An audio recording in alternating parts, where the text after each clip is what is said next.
প্রায় 4000 মানুষকে হত্যা করা হয়েছিল সাম্প্রদায়িক দাঙ্গার নামে। ঘর ছাড়া হয়েছিল 1 লক্ষেরও বেশি মানুষ। ধর্ষণ করে কেটে দেওয়া হয়েছিল হিন্দু নারীদের স্তন, আর জনসমক্ষে সেগুলো ঝুলিয়ে দেওয়া হয়েছিল। আর সেই ঘটনার জলজ্যান্ত উদাহরণ হলো রাজাবাজারের ভিক্টোরিয়া কলেজের ছাত্রীরা। তবে এটা কি শুধুমাত্র হিন্দু বলেই? না, এই একই ঘটনা দেখা গিয়েছিল মুসলিম মেয়েদের ক্ষেত্রেও। আর এই ঘটনার আঁচ পরে ছড়িয়ে পড়ে বিহার এবং রাওয়ালপিন্ডিতে, যেখানে হিন্দু এবং মুসলিম মেয়েদের ধর্ষণ করে নগ্ন অবস্থায় রাস্তায় প্যারেড করানো হতো। হ্যাঁ, এতটাই ভয়াবহ ছিল 1946-এর গ্রেট ক্যালকাটা কিলিংস, বা ইতিহাসের পাতায় যাকে বলা হয় ডাইরেক্ট অ্যাকশন ডে। তবে স্বাধীনতার আগে কেন সেই দিন দেখতে হয়েছিল বাঙালিদের? কিসের জন্যই বা দাঙ্গা লেগেছিল? সেই দাঙ্গা কিভাবে ছড়িয়ে পড়ে গোটা দেশ জুড়ে?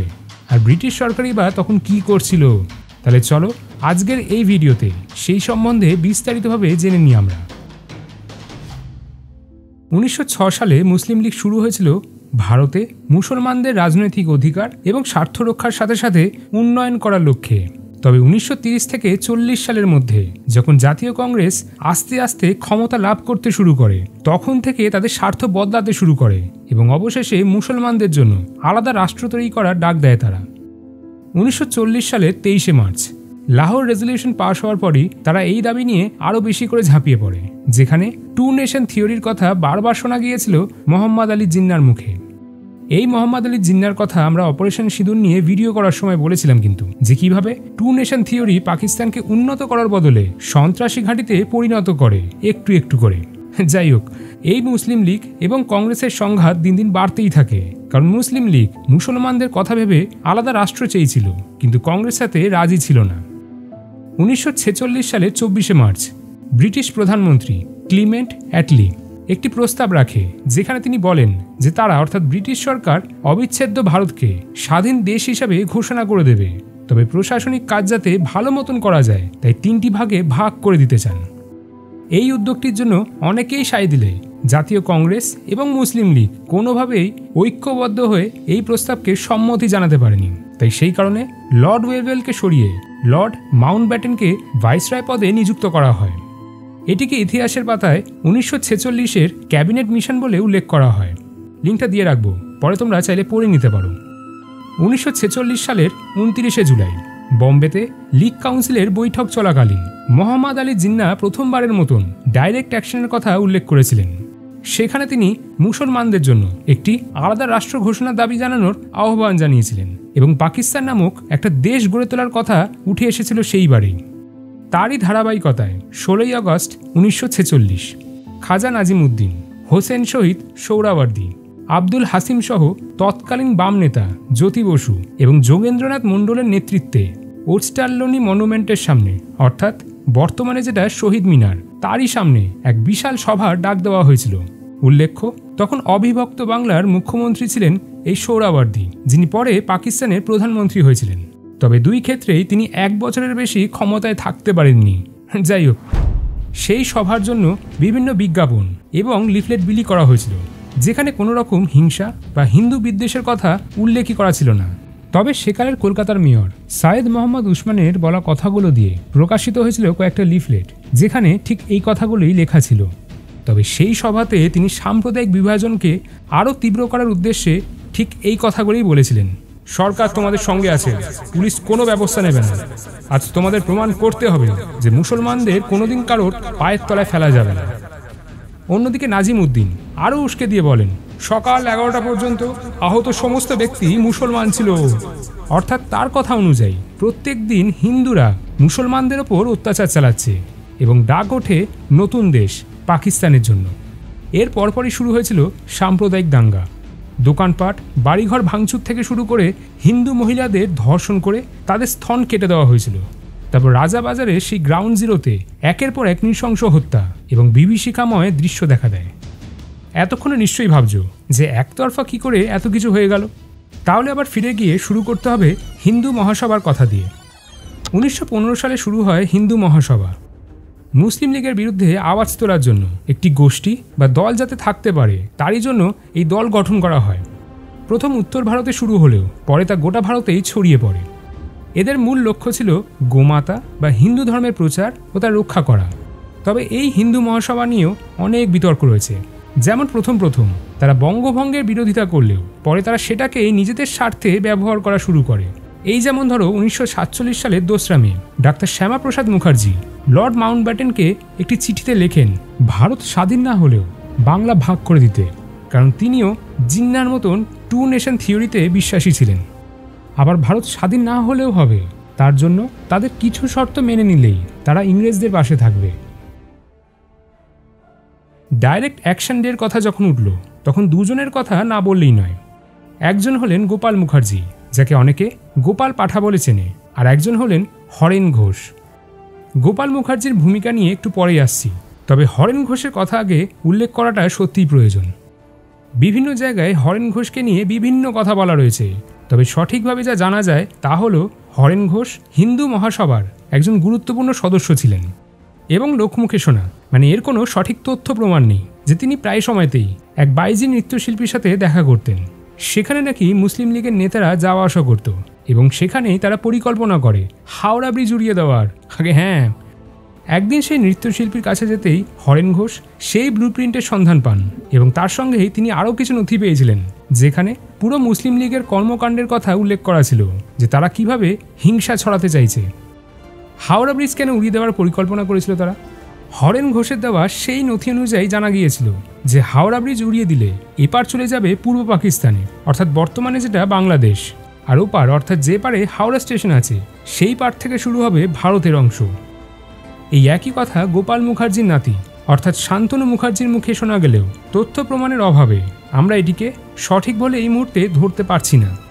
যাই হোক, 16ই আগস্টের ওই ঘটনার কথা সঙ্গে সঙ্গেই দিল্লি অবধি পৌঁছে গিয়েছিল এবং কংগ্রেস কর্তাদের কাছে অনুরোধ করা হয়েছিল এই বিষয়ে হস্তক্ষেপ করার জন্য এবং দাঙ্গা যাতে ছড়িয়ে না যায় তার জন্য পদক্ষেপ নেওয়ার। সেই দিন সকালেই নেহরুর নেতৃত্বাধীন কংগ্রেস শুধুমাত্র এই ঘটনার জন্য দুঃখ প্রকাশ করেছিল, কিন্তু এই নিয়ে তেমন কোনো কিছুই পদক্ষেপ নেয়নি তারা, আর এটাকেই নিজেদের হাতিয়ার করার সুযোগ পেয়ে যায় হিন্দু মহাসভা।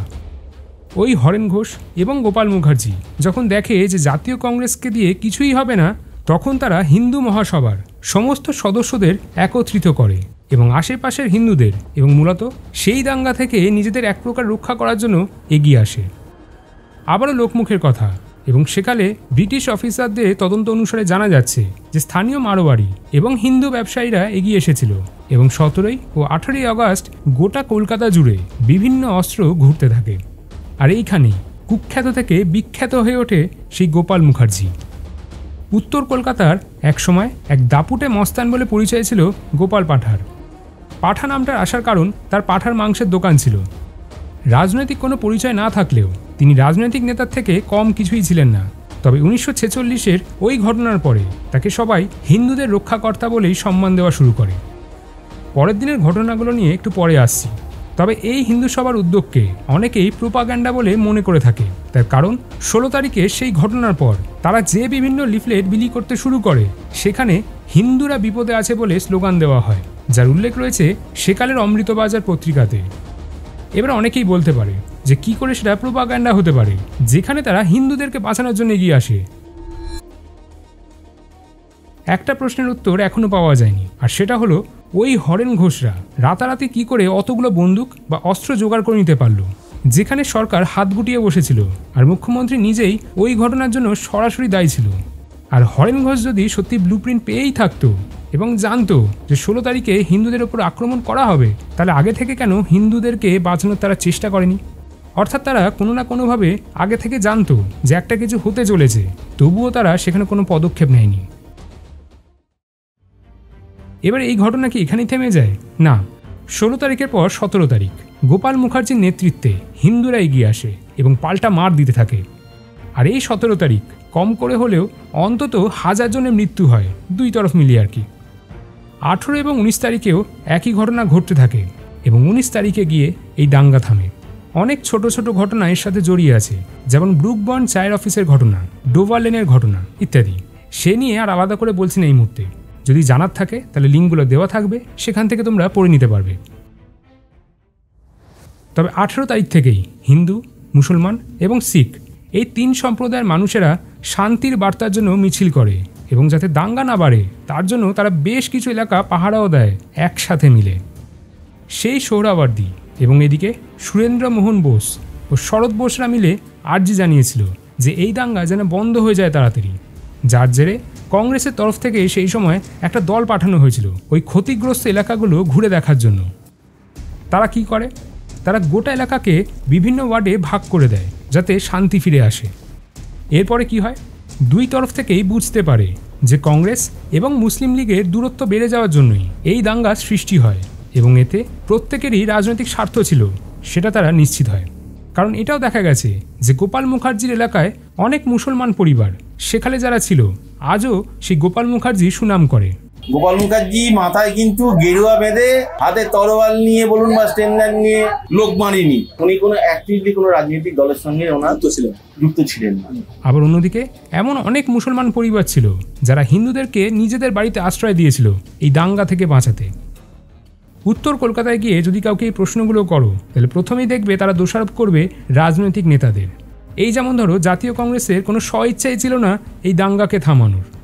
যদি তারা প্রথমেই ওই 16ই আগস্ট হস্তক্ষেপ করত তাহলে এই ঘটনাটা কখনো ঘটতই না। বাম বা সেকালের কমিউনিস্ট দলের যারা ছিল তাদেরকে বহুবার এই ঘটনার জন্য প্রতিবাদ জানাতে বলা হলেও তারা সরাসরিভাবে কোনো রকম প্রতিবাদ করেনি, আর তার উল্লেখ মেলে বিভিন্ন খবরের কাগজে।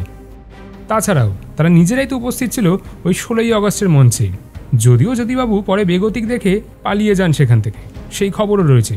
যাই হোক, আর সবশেষে আসে হিন্দু মহাসভার ভূমিকায়। তারা যদি আগে থেকেই জানতো যে কিছু একটা হতে চলেছে তখন তারা চাইলে সাধারণ মানুষকে রক্ষা করতে পারত। প্রথমেই বললাম যে এই ঘটনার আঁচ ছড়িয়ে পড়েছিল বিহার এবং রাওয়ালপিন্ডিতেও। এই একই ধরনের ঘটনা ঘটেছিল নোয়াখালীতেও, যেখানে বহুদিন ধরে দাঙ্গা চলে। তবে সেই নিয়ে না হয় অন্য একদিন আলোচনা করা যাবে। আশা করি আজকের এই ভিডিও থেকে এটা অন্তত বুঝতে পারবে যে সাধারণ মানুষ সে যে ধর্মেরই হোক না কেন তারা কোনোদিন নিজের থেকে কোনো ঝামেলায় জড়ায় না, কিন্তু রাজনৈতিক স্বার্থ এবং গদির লড়াই আর তার সাথে সাথে নিজেদের উদ্দেশ্যকে বাঁচিয়ে রাখার জন্যই বিভিন্ন নেতারা ধর্মীয় ভাবাবেগে সুরসুরি দিয়ে সাধারণ মানুষকে এই ধরনের সাম্প্রদায়িক দাঙ্গায় জড়িয়ে ফেলে। সবশেষে এটাই বলবো, যেই 4000 মানুষকে হত্যা করা হয় তার মধ্যে বেশিরভাগই হিন্দু ছিল। তবে যারা ওই মেয়েদেরকে ধর্ষণ করে নোংরা কাজগুলো করেছিল তারা কোনোদিন হিন্দু বা মুসলিম কোনোটাই হতে পারে না, কারণ তারা মানুষের পর্যায়ে পড়ে না। তোমাদের মতে এই ঘটনার জন্য সবথেকে বেশি কে বা কারা দায়ী? আর সরকারের ভূমিকা কি সত্যি যথার্থ ছিল, নাকি হিন্দুরা ঘুরিয়ে পাল্টা মার দিচ্ছে দেখে তারা কোনো উপায় না পেয়ে এই দাঙ্গা থামাতে বাধ্য হয়েছিল? মতামত জানাতে ভুলো না কমেন্ট করে। নানা ধরনের বিষয়ের উপর ভিডিও দেখতে হলে এই পেজটি ফলো করো।